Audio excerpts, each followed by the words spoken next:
Hello friends, welcome to our channel. ഞങ്ങൾ ഇന്ന് പോകാൻ പോകുന്നത് പറശ്ശിനിക്കടവ് ശ്രീ മുത്തപ്പൻ മടപ്പുരയിലേക്കാണ്. വീട്ടിൽ നിന്ന് ഇറങ്ങുമ്പോൾ അങ്ങനെ വലിയ മഴയോ കാര്യങ്ങളോ ഒന്നുമില്ലായിരുന്നു. പക്ഷേ വഴിയിൽ വെച്ച് നല്ല മഴ തന്നെ ഞങ്ങൾക്ക് കിട്ടി. കാർ ഓടിച്ച് പോകുമ്പോൾ ഇങ്ങനെ നല്ല മഴയും കാറ്റൊക്കെ കിട്ടുന്നത് നല്ല രസമാണ്. ഞാനും അർജുവേട്ടനും കൂടിയാണ് അമ്പലത്തിലോട്ടേക്ക് തിരിച്ചത്. അങ്ങനെ ഇപ്പം പരിയാരം മെഡിക്കൽ കോളേജൊക്കെ പാസ്സായി ഞങ്ങൾ അങ്ങനെ ഇല റെസ്റ്റോറൻറ്റിലേക്ക് കയറി. ഞങ്ങൾ പറശ്ശിനിയിൽ പോകുമ്പോൾ അധികം ഇവിടെ തന്നെയാണ് കയറാറ്. ഇല റെസ്റ്റോറൻറ്റിൽ നല്ല ഫുഡാണ് ഇവിടുത്തെ. ഞാൻ ആദ്യമായിട്ട് ചട്ടിച്ചോറൊക്കെ ട്രൈ ചെയ്തത് ഇവിടെ നിന്നാണ്.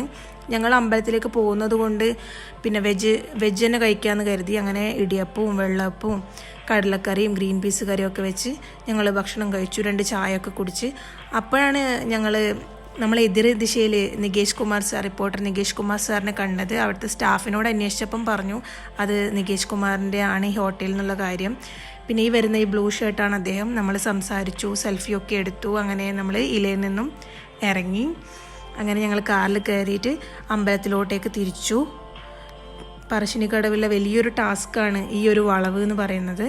അങ്ങനെ ഈ വളവൊക്കെ തെറ്റി തിരിഞ്ഞ് ഞങ്ങൾ അമ്പലത്തിലേക്ക് എത്തി. കാർ പാർക്ക് ചെയ്ത് അങ്ങനെ ഞങ്ങൾ അമ്പലത്തിലേക്ക് നടക്കുകയാണ്. 2 വശത്തും മൊത്തം ചന്തകളാണ്. അതായത് കുറേ ടോയ്സ് കാര്യങ്ങൾ, ഫാൻസി ഐറ്റംസ്, ഫുഡ് ഐറ്റംസ്, അങ്ങനെ ഞങ്ങൾ തിരുസന്നിധിയിലേക്ക് നടന്നു. കാലൊക്കെ കഴുകി അമ്പലത്തിനകത്തോട്ട് കയറി. ശനിയാഴ്ച ആയിരുന്നാലും വലിയ തിരക്കോ കാര്യങ്ങളോ ഒന്നും ഉണ്ടായിരുന്നില്ല. മുത്തപ്പനും തിരുവപ്പനും ഉണ്ടായിരുന്നു. തൊഴാൻ പറ്റി. അങ്ങനെ പ്രസാദമൊക്കെ കഴിച്ച് ഞങ്ങൾ ഒരു സെൽഫിയൊക്കെ എടുത്തു.